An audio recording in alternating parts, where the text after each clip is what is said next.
And Chris Ockley here, the 2018 Mizzou Open here in Columbia, Missouri, with Nylo Clark, the Kansas City native and former All-Stater at Park Hill South. What probably biggest high school performance? Probably 48 flat, 400. Is that probably the biggest thing you're most proud of there? Yeah, I didn't really run that much in high school because I was split between track and soccer. So the time I did have to run track, where I tried to make it as much as I could, so 48 flat was my state time and got me second my junior year. Yeah. I didn't really have much of a senior year.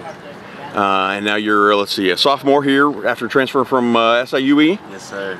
You had a great indoor season and are posting some great sprint times outdoors. Tell me just how indoors went, and maybe some of your favorite accomplishments and some of the top times that you posted in the 60 and the 200. Yeah, so my first year I didn't really think of myself as like a short distance sprinter at all, but I really shocked myself in the 60 by putting up like a top 10 time in the 60-yard dash, and I knew I was a 400 runner coming in. That was my strong suit. Yeah. So I was really prepared for that. Overall I didn't really run as fast as I wanted to, just knowing like the training that I've been going through with Coach Brown. I really wanted to go under 46 in indoor, but it will be definitely a big goal for me next season. Yeah, it looks like you went 47.23 indoors for PR, and then got down to what, 6.89 indoors for the 60, and then obviously outdoors has continued. What, 2 weeks ago in Wichita State, you go 10.30 in the 100, and then 20.81 for a PR, and then things just keep rolling today. Obviously, let's see, what, 1,000th of a second, I think, runner-up finish in the 200. Yeah. Tell me how the season's going, and did things at Wichita State 2 weeks ago surprise you that this early in the season you'd be running that fast? Yeah, so Wichita State really put a smile on my face. Just the fact that like the progress that I have and the hard work I put in since high school is really it's really showing up. Because I didn't really run the one. Last time I ran the 100 was my junior year, and I went 10.8. Yeah. And so my first time running the 100 back again, going 10.3, it just shows that like all the work I've really been putting in and the focus I've had. So I really dropped, in every single event I've dropped a second or more since coming to Mizzou. So that's really exciting. I'm happy about. Just keep that rolling. And the first of 2 home meets on the season, and you go, let's see here, 10, I got my results here somewhere, 10, what'd you go in the 100? 10.41. 10.41, and then, and the 2, what was? 20.91. Okay, and you guys were runner-up, had a good 4x1, runner-up to D2 Power Lincoln. Tell me just about how things went today and how they played out. They were pretty good. So my thing today was I just wanted to be consistent. So 20.41 is not too much off of 10.3. Obviously the goal in track is you want to run faster each time you do it, which is really hard. But just to stay in that range means a lot to me.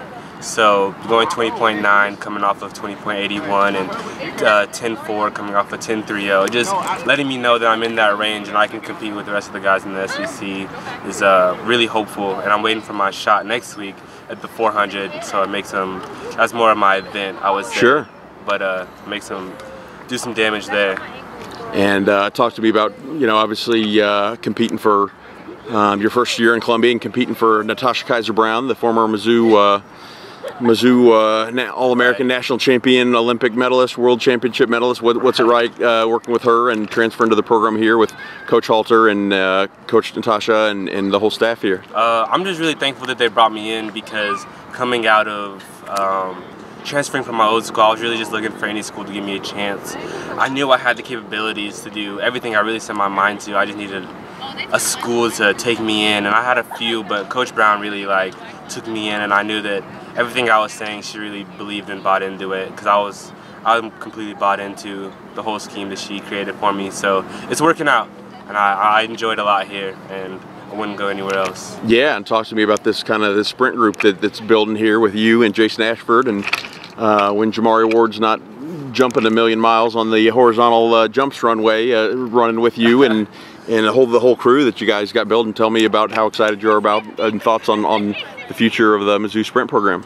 It's looking pretty good. We have a very good atmosphere outside of track. Even during some times we have a very goofy vibe going on, but at the same time we're very serious, and it even comes out. Like, we're very competitive, and that's what carries me. I'm a very competitive person. I always want to be the best in practice, reps, all that stuff, and that is throughout the whole sprint group. So in practice, we're always fighting for times and spots and letting Coach Brown know, like, is this good? Like, where do I need to be? So the atmosphere is very good for us. So yeah, we're always trying to get faster. Right, right.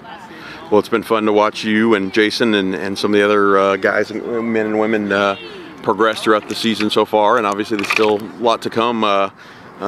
Thanks for the time, and fast things to come. Is that the goals? Just try to get a regional qual, be in that top 48 at the end of the season to make it to preliminary championships. Yes, sir. That's my ultimate goal. Make it to regionals. Then after that, one step at a time, make it to regionals, make it to nationals, and then just do as much as I can for the school and prove myself a couple of things, and that's really about it. Yeah. Run faster. Well, thanks for the time and keep it up. Now, I appreciate it. Talk to me about the hair. You got some good hair game going on. What's how long is what's? Tell me about that. I've had my hair since 5th grade, so I mean, it doesn't look as long as it is, but I really spin around, give a very good show here. Let's. I try to switch it up a little bit. Okay. So indoor, I had it on the top a little, because there's no real headwind, and like I just like to wear it out of my face. And then I realized that when I'm indoors, like, the wind is such a big factor that I need to be more aerodynamic. There you go, right. Put it in a little braids, just keep it out of my face, switch it up a little bit, having fun with it. That's what I like to do. Yeah, yeah. Well, you're making older guys who are losing our hair jealous, so keep up the good work. Appreciate it. Thanks for the time, man. Thank you.